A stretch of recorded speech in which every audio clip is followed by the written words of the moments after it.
Sovet İttifaqı müxtəlif xalqları özündə həbs eləmişdi. Ancaq Sovet İttifaqını heç vaxt multikultural adlandırmaq mümkün deyil idi. Çünki bir ideologiya var idi, o da kommunist ideologiyası idi. Hər bir xalqın özünə məxsus musiqi aləti var, geyimi var, geyiminin bir parçası var və ən çox da biz onlara nə verəndə sevinirlər. Həmin xalqın dilində biz kitablar nəşr edirik. Məsələn, ləzgi dilində, avar dilində, talış dilində, kürd dilində, uci dilində, tat dilində. Biz o qədər yanlış anlayıblar ki, bizlə bağlı o qədər çərçivələr var ki, mən dəfələrlə xaricdə olanda görürəm ki, bizi hələ də düz başa düşməyən çoxlu istiqamətlər, çoxlu adamlar var ki, başa düşməyən, bəlkə başa düşmək istəməyən. Qərəzli olanda onu hiss eləyirsən. Zaten onu anlatmaq da istəmirsən. Ki mən həmişə qızıma deyirəm ki, çalış heç vaxt təəccüb hissi səndə itməsin. Nə qədər çox təəccüblənəcəksənsə, o qədər çox öyrənəcəksən. Və axır əvvəl nəticəsiz son sualı belə olur ki, ümumiyyətlə sən nə işlə məşğulsan? Bəzən bəlkə də düşünürəm ki, öz ağlında sual verir ki, sənin bu vəzifə nəyə lazımdır? Onsuz da burada hər şey yaxşıdır. Məndən də çox zaman dostlarım sual verirlər ki, sən məsələn uşağın tərbiyəsində hansı yolu seçəcəksən? Sən onun dindar böyüməsini istəyirsən, yoxsa dünyəvi böyüməsini istəyirsən? Mənim cavabım burada həmişə belə olub ki, mən onun çalışacağam ki, seçim etmək qabiliyyəti formalaşsın və öz seçimini özü etsin. Mənim yönləndirməmlə, təlqinlərimlə yox, mənim valideyn kimi üzərimə düşən öhdəlik ona seçim etmə imkanı və doğru məlumat almaq bacarıqları öyrətməkdir. Çalışırıq ki, o cür ünsiyyət saxlayaq.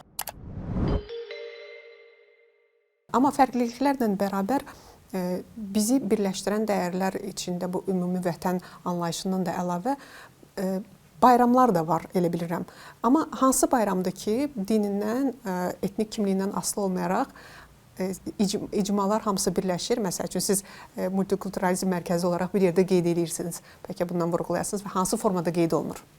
Valla bizi sevindirən odur ki, bütün dini bayramlarımızı da biz bir yerdə qeyd edə bilirik. O çox nadir olur ki, hardasa belə bir ənənələr var. Bəs Ramazan bayramını həmişə iftar süfrələrində xristianlar da, yəhudilər də, müsəlmanlar da bir masada olurlar, bir yerdə qeyd edirlər. Biz Pesach bayramını da, Rosh Hashanah bayramını da bir yerdə qeyd edirik. Mən hamısında iştirak edirəm, öz adımdan ən az bunu deyə bilərəm və orada gördüyüm, şahid olduğum da bundan ibarətdir. Biz Milad bayramını da bir yerdə qeyd edirik, hər evdə də qeyd olunur və bunu süni şəkildə eləmirik.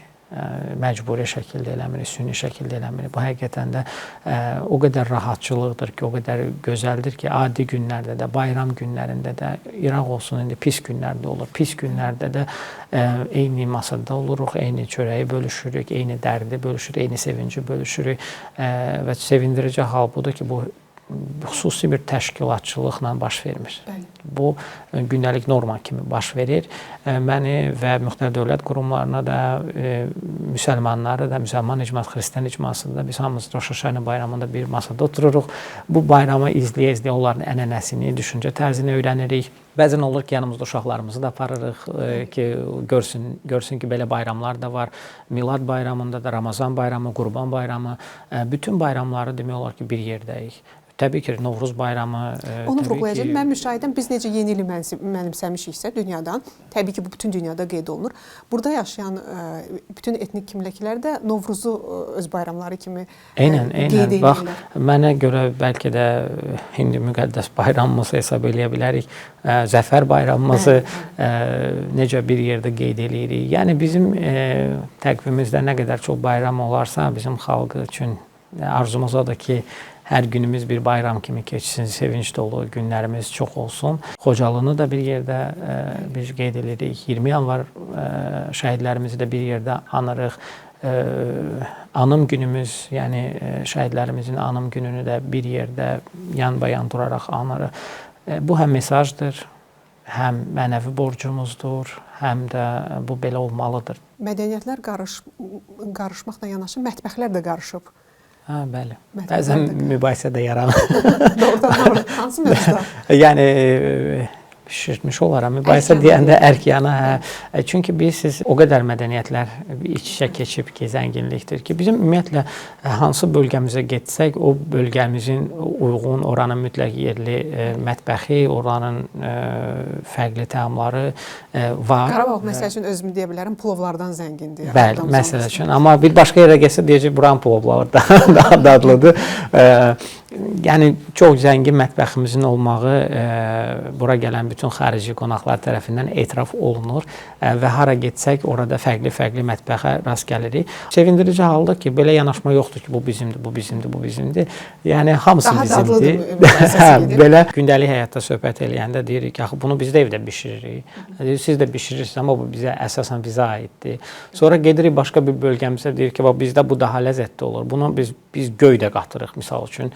Baxırsan ki, bir əlavə göy etməklə bu icmad edir ki, bu həm də mənə aiddir. Amma bu zaten mətbəx və mədəniyyət və musiqi elə bir şeydir ki, onu tutub saxlamaq olmur da. Hamı bir-birindən burada bəhrələnir, götürür. Çünki bu yüzilliklərdir bir-biri ilə artıq qarışıq ailələr var, bir-birindən qız alıb, qız veriblər.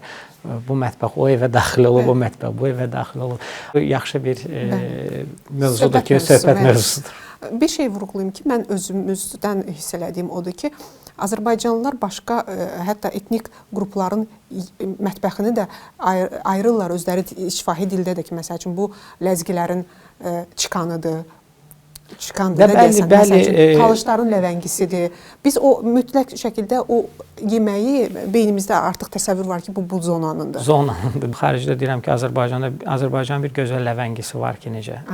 Mən demirəm ki, məsələn, bu talış mətbəxinin gözəl ləvəngisi var. Mən deyirəm ki, Azərbaycanın mükəmməl ləvəngisi var. Azərbaycanın döşəmə plovu var. Amma demirəm Qarabağın döşəmə plovu. Məsəl üçün, xəngəl, gürcü xəngəli deyə ayırırıq. Bizdə o xəngəl o növü olmayıbdır. Var olsaydı mən deyərdim Azərbaycan xəngəlidir deyərdim. Siz nə demək istəyirəm? Amma yarpaq xəngəlimiz var. Bəli. Nəyə vurğulamaq istəyirəm? Məsəl üçün bəzi qonşularımız var ki, bütün coğrafiyadan nə götürüblərsə, dünyadan nə götürüblərsə, bunu məsəl üçün erməni deyə adlandırırlar da, konkret danışsaq. Bizdə bu da elə multikulturalizmin örnəyi kimi demək istəyirəm. Yəni ki, biz hər şeyi öz rəngində, öz formasında qəbul edib sevirik. Fərqliliyi sevirik. Biz deyirik ki, o zənginlik bizim zənginliyimizdir. Mən bunu demək istəyirəm. Təbii ki, burada yaşayan xalqların hər birinin özünə məxsus çalarları var, mətbəxi var, mədəniyyəti var, musiqisi var, dili var, rəqsi var. Heç kimin identikliyini və mədəniyyətini mənimsəyib əritmək istəmir. Amma bunu qəbul eləmək və bunu özününkü hesab eləmək çox gözəldir. Yəni, mən məsələn deyirəm ki, mən ləvəngini çox sevirəm. Məsələn, tutaq ki, Qarabağ xəngəlini də sevirəm, tutaq ki, sülhüllünü də sevirəm, başqa bir şey də sevirəm. Amma özümüz də bilirik ki, bu şimal zonasına aiddir, bu zonal olaraq bəli. Amma mən bunu hamısını mən Azərbaycan mətbəxi kimi hesab edirəm. Heç kimin xətrinə dəyməz. Bəli, bu coğrafiya ərazisindədir bu mətbəxlər. Zaten ifadələrin, yəni yemək adlarının etimologiyasına da baxanda bəzi, məsələn, tutaq ki, nə qədər indi bizim qonşular desək ki, dolma üzümdür. Bunun adı üzərindədir də, bu dolma və bunun özünün ifadə tərzində də görünür ki, bu doldurulur. Bəzi şeylərdə toponimlər və yaxud da ki, indi yer adları, yemək adları, mədəniyyət adları özünü elə ifadə eləyir ki, onu nə qədər süni şəkildə mənimsəsən də yapışmır da. Yəni, bu xalqa məxsus olduğu bilinir. Yenə bayaqdan vurğuladığımız kimi etnik mənsubiyyət fərqi demək olar ki, heç nə də görsənmir. Amma bu sualı nəyə görə vermək istədim? Sovet dövründə rəhbər vəzifələrdə biz hər zaman ya Rus, ya erməni millətinə mənsub olan təmsilçiləri görə bilərdik. Müstəqillikdən sonra bu tamamilə etnik kimliyə fikir vermədən hər millətin nümayəndəsini vəzifələrdə, rəhbər vəzifələrdə görmək olar. Mən bu sualı vermək istəyirdim ki, əslində özüm sualda da özümə sonra özüm cavab verdim, amma istəyirəm bu cavabı sizdən alım. Bu bir siyasət idimi ki, hamı özünü rahat hiss eləsin ki, düşünürəm ki, necə ki biz əvvəlcədən o fərqi özümüz hiss eləməmişik, vəzifədə də bunun fərq ola biləcəyini hiss eləməmişik deyə düşünürəm. Yenə də sizdən cavab almaq istəyirəm. Sovet İttifaqı müxtəlif xalqları özündə həbs eləmişdi. Ancaq Sovet İttifaqını heç vaxt multikultural adlandırmaq mümkün deyildi. Çünki bir ideologiya var idi, o da kommunist ideologiyası idi və hər kəs onun tabi olmalı idi. Orada identiklik məsələsindən söhbət getmirdi. Ancaq müstəqillik qazandıqdan sonra xüsusilə də Ulu Öndərin uzaqgörənliyi də ondan ibarət idi ki, o öz xalqını və coğrafiyasını çox gözəl bilirdi. Burada müxtəlif xalqlar yaşayıbdı və siz hər kəs üçün bərabər imkan yaratmalısınız. Vətəndaş kimliyi önəmli bir anlayışdır bizim üçün və Konstitusiyamızın 25-ci maddəsində bərabərlik hüququ qeyd olunubdur. Hər kəs dinindən, inancından, kimliyindən, müxtəlif qurumlara, siyasi partiyalara üzvlüyündən asılı olmayaraq qanun qarşısında bərabərdir. Dövlət üçün də bərabərdir. Yəni, əgər sən bu dövlətin vətəndaşısansa, heç bir şeyin fərqi yoxdur. Müəyyən vəzifə tutmaqda da, müəyyən seçkili qurumlarda təmsil olunmaqda da, administrativ məhkəmə sistemində, yerli özünü idarə etmə orqanlarında, təmsilçilikdə bizdə elə bir fərq yoxdur və bəzən Avropa təsisatlarından bizə də suallar gəlir ki, bizə deyə bilərsiniz ki, Azərbaycanda filan administrativ vəzifələrdə nə qədər bu xalqın nümayəndəsi təmsil olunur. Deyə bilmərik, ona görə ki, biz o cür statistika tutmuruq, aparmırıq. Bunu mənasız hesab edirik, çünki hər kəs Azərbaycan vətəndaşıdır və hər kəsin eyni bərabər, yalnızca hüquqi imkanlara yox, eyni bərabər, eyni iqtisadi, sosial imkanlara da malikdir ki, yəni müvafiq təhsilini tamamladıqdan sonra istənilən dövlət qurumunda və istənilən özəl sektorda və yaxud seçkili qurumda təmsil oluna bilərlər. Elə bir mən rastlaşmamışam ki, kimsə hansısa din və inanca sahib olduğu üçün və yaxud etnik qrupa malik olduğu üçün icazə verilməsin. Ağlınızda belə keçmir bu? Yəni, bu bizim hüquq sistemimizdə də yoxdur, dövlətçilik ənənəmizdə də yoxdur, sosial cəmiyyətimizdə də bu yanaşma yoxdur. Multikulturalizm mərkəzi olaraq yəqin ki, müxtəlif etnik qruplardan müxtəlif hədiyyələr alırsınız.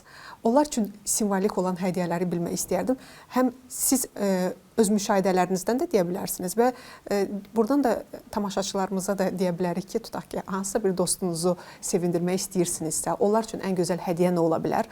Çünki izləmişdim sizin mərkəzdə də bu suvenirləri görmüşdüm. Bu hədiyyə mövzusunda siz təcrübəlisiniz, elə bilirəm ki. Hər bir xalqın özünə məxsus musiqi aləti var, geyimi var, geyiminin bir parçası var və ən çox da biz onlara nə verəndə sevinirlər. Həmin xalqın dilində biz kitablar nəşr edirik. Məsələn, ləzgi dilində, avar dilində, talış dilində, kürd dilində, uci dilində, tat dilində və bu kitabları biz onlarla birgə layihə şəklində həyata edirik və sonunda onun təqdimatını həyata keçiririk. Həmişə eşitdiyimiz ən gözəl cavab bu olur ki, bizim üçün ən böyük hədiyyə və ən gözəl hədiyyə budur ki, bizim dilimizdə həm Azərbaycan klassik ədəbiyyat nümunələri, həm öz şeirləri, əsərləri demək, hər il bu çap olunur və icma ilə birlikdə biz bunu bütün xalqlarla birlikdə eləyirik. Bu gözəl bir ənənədir. Onların bayramlarını və mədəniyyət gecələrini bir yerdə keçirdirik.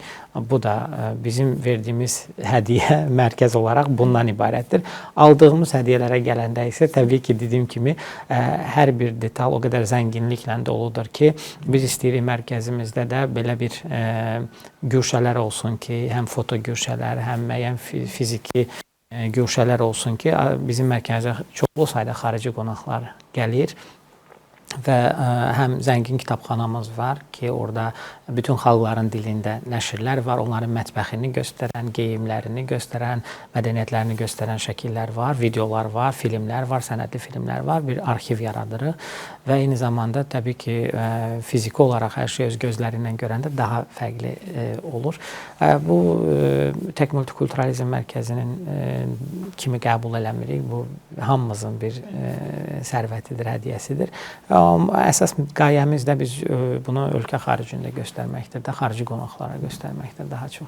O kitabı dediniz, mən yaxşı mənada təsirləndim. Demək ki, bir xalqın ən dəyərli hədiyyəsi onun dilinin qorunmasıdır və o xalq var olduğunu o dilin yaşanması ilə hiss edir. Bəli, biz Kitabi-Dədə Qorqudu biz mərkəz olaraq 26 dildə çap elədik. Azərbaycanda yaşayan bütün xalqların dilində çap elədik.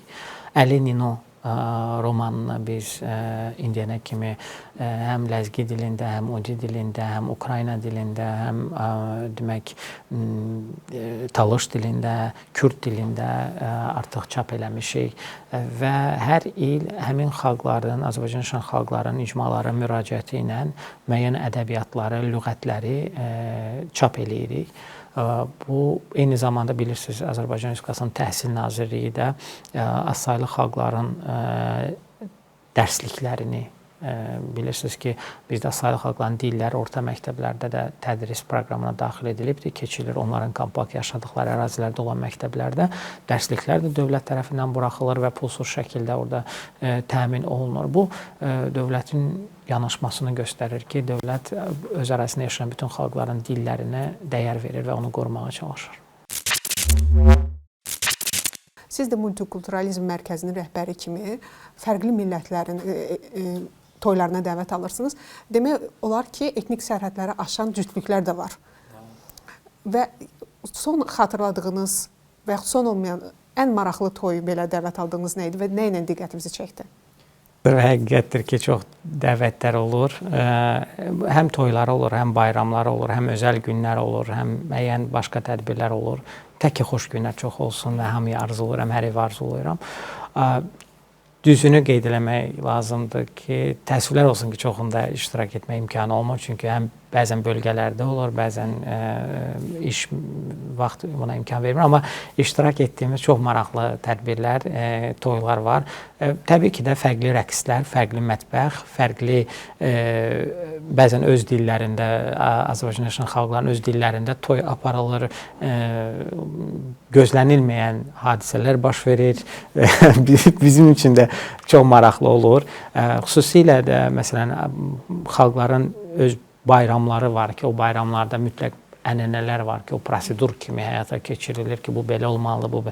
Bunu izləyə-izləyə bizə də bəzən öyrədirlər ki, bunun mənası bundan ibarətdir. Bu buna görə belə eləyirik, bunu buna görə eləyirik. Sonra onun etnoqrafik və tarixi aspektinə gəlirsən, araşdırırsan, baxırsan ki, bu hardan keçibdir bu xalqa, bu necə olubdur, bu niyə belə eləyirlər. Mənə görə multikulturalizm mərkəzində çalışdığım dövrdə həddindən çox zəngin informasiyaya sahib ola bilmişəm deyə düşünürəm və çox gözəl bir imkan idi ki, mən demək olar ki, bu xalqın bütün demək o mənəvi zənginliyini həm araşdırmağa imkanım olubdu, həm şahid olmağa imkanım olubdu, həm görməyə şahid. Məncə ünsiyyətdə olduğum adamlarla danışanda təəssüf ki, görürəm ki, çox az bir hissəsi bunun bilinir, məlumatlıdır, amma çox böyük bir öyrənilməli olan bir mədəniyyətimiz və mənəvi dünyamız var deyə düşünürəm. O bayaq dediyi etnik sərhədləri aşmaq, mədəniyyətlər də evlənə bilir. Təbii ki. Və onların töhfəsi də çox yaxşı olur. Elə bir dünyaya övlad gəlir ki, o həm də multikulturalizmin övladıdır. Hər iki dəyəri özündə birləşdirir. Bizdə çoxdur belə hallar. Həm fərqli dinlər evlənir, həm fərqli xalqlar, həm fərqli. Yəni bu belə bir bölgü yoxdur. Bu olar, bu olmaz. Belə bir yanaşma yoxdur deyə və bu ailələrdən çıxan övladların düşüncə tərzi də, ailədə gördüyü dəyərlər də təbii ki, gələcəyimiz üçün daha gözəl bir zəmin yaradır, daha tolerant bir cəmiyyət, daha dözümlü bir cəmiyyət, daha inklüziv bir cəmiyyət yaradır. Səhv eləmirəmsə, siz də bir övlad sahibisiniz, qız övladıdır, səhv eləmirəmsə. Bilmək istəyirəm ki, o öz atasının belə bir məsuliyyətli və mən deyərdim, həm də müqəddəs bir missiyadır. Çünki dinləri də həm də birləşdirir. Rəhbərliyində olduğun fərqindədirmi və bu ailəyə necə daşınır bu mövzu? 7 yaşı var. Bəli. Tam fərqindədir dersəm yalan olar. Çalışıram izah eləyim və hər dəfə izah edildikcə üzündəki təəccübü görəndə də çox sevinirəm. Çünki mən həmişə qızıma deyirəm ki, çalış heç vaxt təəccüb hissi səndə itməsin. Nə qədər çox təəccüblənəcəksənsə, o qədər çox öyrənəcəksən. Və axır əvvəl nəticəsiz son sualı belə olur ki, ümumiyyətlə sən nə işlə məşğulsan? Və son nəticədə mən ixtisas və hüquqşünas olduğum üçün yorğun olanda məsələni ümumiləşdirib deyirəm ki, mən hüquqşünasam və hüquqşünas odur ki, insanların hüquqlarını qoruyur və onların təhlükəsiz yaşamasına şərait yaradır. Bunu az-çox başa düşür, amma mən çox dərin vaxtımız olanda, qızımızla parkda olanda, gəzəndə izah eləyirəm ki, bax bizdə belədir, belədir, belədir. Biz hardan gəlirik? Fərqindədir, hansı millətlər yaşayır, o fərqi görürmü, hiss edirmi? Artıq bilir. Müəyyən mənada. Təbii ki, 7 yaşındakı qız nə qədər dərin bilə bilərsə o qədər, amma onu başa düşür. Uşaqlar üçün axı millətdə heç bir fərqi yoxdur və Düzünü deyim ki, mənim peşəm, vəzifəm, daşıdığım vəzifən ona təəccüblü gəlmək mənim özümə də xoş gəlir ki, bəzən bəlkə də düşünürəm ki, öz ağlında sual verir ki, sənin bu vəzifə nəyə lazımdır? Onsuz da burada hər şey yaxşıdır. Nə fərqi var ki, insan insandır, belə düşünürəm. Ancaq görürəm ki, hə, artıq suallar verir, artıq o yaşlardakı sualları verir ki, niyə bəzi insanlar bu cür ibadət eləyir, bəzi insanlar bu cür ibadət eləyir. Uşaq ağlı ilə sual verir ki, bunun hansı düzdür, bunun hansı düz deyil.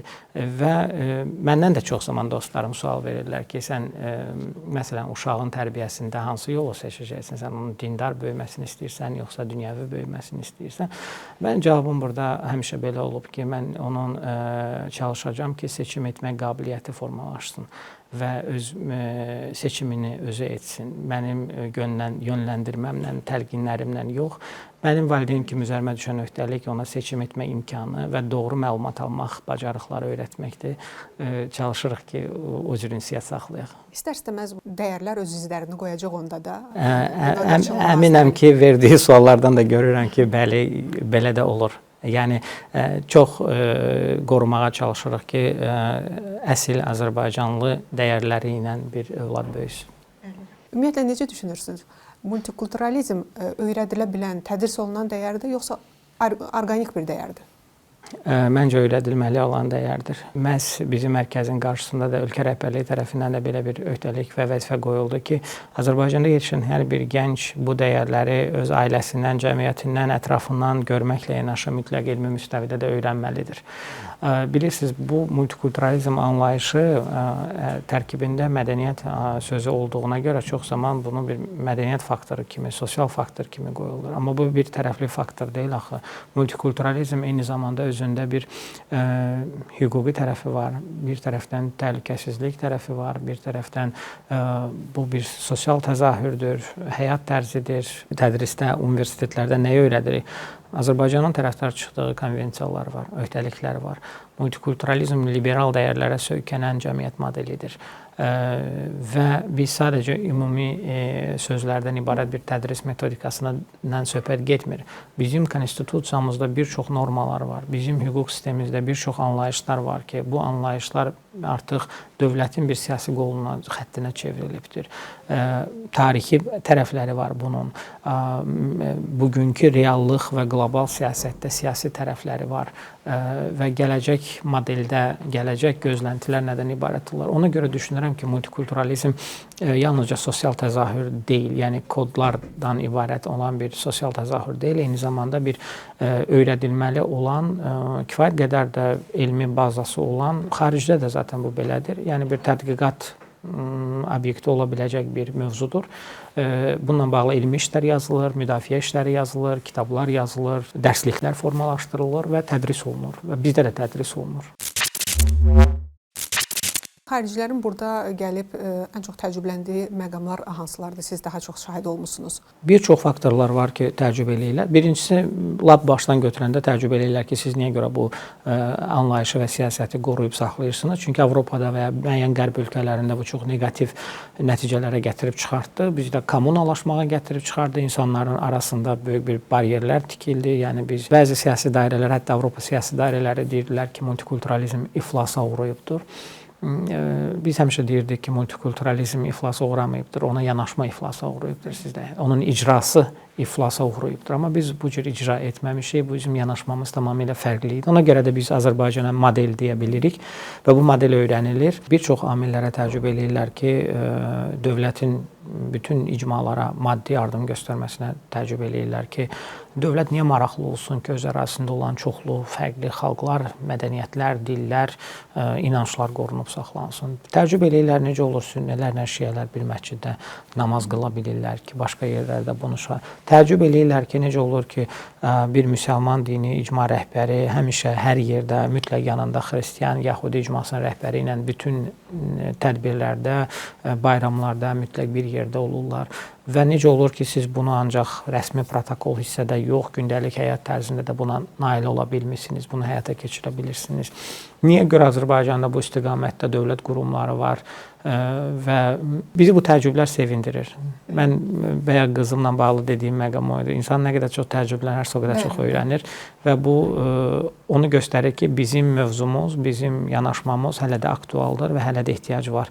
O təəccübü gördükcə biz hesab edirik ki, hələ də bizdən öyrənməli olduqları çox şey var. Çəkilişdən qabaq sizə zənglər gəlir. Yeni mərkəzin açılışından söhbət gedir. Bununla bağlı çəkilişlərdən, təbliğatdan söhbət gedir. İstəyərdim ki, yəni isti-isti o haqda da danışasınız. Ümumiyyətlə, yeniliklər nədən ibarətdir bütünlükdə və haqqında bayaqdan telefonla danışdığınız mərkəz hansı mərkəzdir? Yeniliklər çoxdur. Həddindən artıq yeni layihələr, yeni istiqamətlər formalaşır. Hər il yeni projelər, yeni layihələr üzərində işləyirik. Yaxşı olan hal oldu ki, müxtəlif dövlət qurumları ilə və eyni zamanda həm Azərbaycan yaşayan xalqlarla, həm dini icmalarla birlikdə demək olar ki, gündəlik təmas və əlaqə şəklində bu işlər görülür, koordinasiyalı şəkildə görülür. Ona görə bir-birimizlə mütəmadi olaraq məlumatlı oluruq və ölkəyə gələn müxtəlif delegasiyalar, qonaqlar var ki, bu qonaqların proqramlarına çalışırıq ki, onu da salaq ki, onlar burada olan bütün mədəni irsimizi, abidələrimizi, sinagoglarımızı, kilsələrimizi, məscidlərimizi görə bilsinlər və ona görə də koordinasiya eləmək, onların cədvəlini hər yeri göstərməyə çalışmaq istəyirik. Telefon trafiki ona görə susmur ki, biz də istəyirik ki, bugün bildirirlər və mən bugün gedəcəkləri, bugün vaxt çatmır, amma deyim, 10 dəqiqədə olsa mütləq görsünlər, bunu da görsünlər. Bu orada yox idi, bunu mütləq görməlidirlər. Mən o təlaşınızı hiss elədim və bu... Bu içdən gələn bir hissdir ki, istəyirik ki, çox şey göstərək, bilirsiniz, fürsət, çünki bizi o qədər yanlış anlayıblar ki, bizlə bağlı o qədər çərçivələr var ki, mən dəfələrlə xaricdə olanda görürəm ki, bizi hələ də düz başa düşməyən çoxlu istiqamətlər, çoxlu adamlar var ki... Başa düşməyən, bəlkə başa düşmək istəməyən... Qərəzli olanda onu hiss eləyirsən. Zaten onu anlatmaq da istəmirsən. Yəni, başa düşürsən ki, bunun bir mənası yoxdur. Onun qəbul etdiyi çərçivəni qırmaq çətindir. Amma həqiqətən də elə bir insanlar var ki, onlar Azərbaycan haqqında təsəvvürləri yanlış şəkildə fərqli mənbələrdən, fərqli iki tərəfli, yəni yanaşmalardan, ikili standart yanaşmalardan əldə ediblər və onlar gələndə istəyirsən göstərəsən ki, mənim sözlərimi söz kimi qəbul eləməyin. Mən yadınızda da sizə deyirdim, belə-belədir. Gəlmisiniz və gəlin şahidi olun ki, bu sadəcə sözlər deyil, bu reallıqdır. Mən hesabat verəndə, xarici təşkilatlarla işləyirik biz, deyirlər ki, Azərbaycanda necə antisemitizm yoxdur? Elə bir şey ola bilər, 95% əhali İslam inancının daşıyıcısıdır və sizdə antisemitizm 0% dərəcəsindədir. Dünyada belə bir yer ancaq İsraildədir ki, İsraildə antisemitizm bəlkə çox aşağıdır. Amma yoxdur, yəni bu da bir reallıqdır və bunu ifadə etdikcə görürsən ki, sənə təəccüblə baxırlar. Elə bilirlər ki, sən dövlət rəsmisisənsə, bunu belə ona görə deyirsən.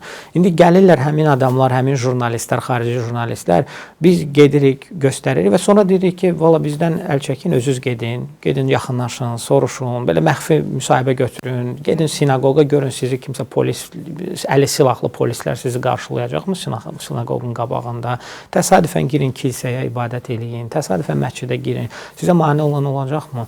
Və sonda gözəl mesaj alırıq ki, dediklərimizlə gördüklərimiz tam şəkildə üst-üstə düşür. Və ən çox da bu, nəticə deyirsiniz və nəticə budur. Nəticə budur ki, ərklə deyə bilirik sözümüzü, çünki bu bizdə var. Və biz bunu göstəririk indi. Ona görə də biz içimizdəki o həyəcanı telefona yansıdırıq ki, mütləq 10 dəqiqədə olsa gedib baxsınlar. Sabahları onların o ağlında qalan o çatışmamazlığı mütləq ortadan qalxsın istəyirik. Hətta o səsinizdə biraz üsyan da hiss elədim ki, bizi o qədər yanlış anlayıblar ki, ola bilər ki, bu dövrə qədər, hətta 2014-ə qədər, 2000-lərə qədər təbliğat əskikliyi ilə münasibətin fərqli olmaq ola bilər. Özündə də gərək biraz güzgüyə baxanda da səhvləri də gərək görəsən. Bəli, biz bunu bu şəkildə hələ ki göstərməmişdik. Bu cənab prezident bunu qlobal səviyyəyə qaldırdı. Bu dəyərlər sistemini göstərir hər kəsə ki, belə olmaq lazımdır, belə yaşamaq lazımdır. Doğru olan budur zaten. Yəni ki, bəli, olub, biz fikir verməmişik. Biz bəlkə öz sadəlövlüyümüzdən, bəlkə ümumiyyətlə bizim gördüyümüz dünya görüşündən biz qərəzli yanaşmamışıq, nifrət etməmişik, nə bilim, kin saxlamamışıq. Amma mənə elə gəlir ki, tarix elə bir səhnədir ki, ora yalnız qisas almaq səhnəsi deyil, tarix dərs almaq səhnəsidir. Biz tariximizdən mütləq dərs almalıyıq, unutmamalıyıq, heç nəyi unutmamalıyıq, amma nifrət etməməliyik, nifrətlə böyüməməliyik, nifrətlə böyütməməliyik. Bizi böyük xalq eləyən o dəyərlər sistemini sahib çıxmalıyıq, qorumalıyıq, təbliğ etməliyik. Yanaşma belə olmalıdır. Mənim şəxsi fikrimdir. Sonda bəlkə özünüzü vurğulamaq istədiyiniz məqamlar var ki, mən suallarda tam əhatə eləməmişəm. Qeyd edə bilərsiniz onu da. Düşünürəm ki, ətraflı danışdıq. Bu səmimi söhbətə görə mən sizə təşəkkür etmək istəyirəm. Sizin bu mənim üçün fərqli idi. Mən daha çox rəsmi verilişlərə qonaq olurdum, amma düşündüm ki, belə daha səmimi cavablar ola bilər. Və mən arzu edirəm ki, bizim övladlarımız, onların övladları bizə miras qalan bu gözəl cəmiyyəti, bu xalqın dəyərlərini həmişə qoruyub saxlasınlar, özlərindən uca tutsunlar. Bu uğurda çox canlar itirmişik. Onları qorumaq hər kəsin borcudur. Hər bir Azərbaycanlı, yalnız bir qurum, iki qurumun vəzifəsi deyil. Bu hər bir Azərbaycan vətəndaşının borcudur. Təşəkkür edirəm. Sağ olun. Mən hiss elədim ki, çox az vaxtınız var idi. Daima işdəydiniz, telefonda işləri həll etməyə çalışırdınız. Buna baxmayaraq vaxt ayırıb gəldiniz və ətraflı cavab verdiniz, səmimi cavab verdiniz. Çox sağ olun. Sağ olun.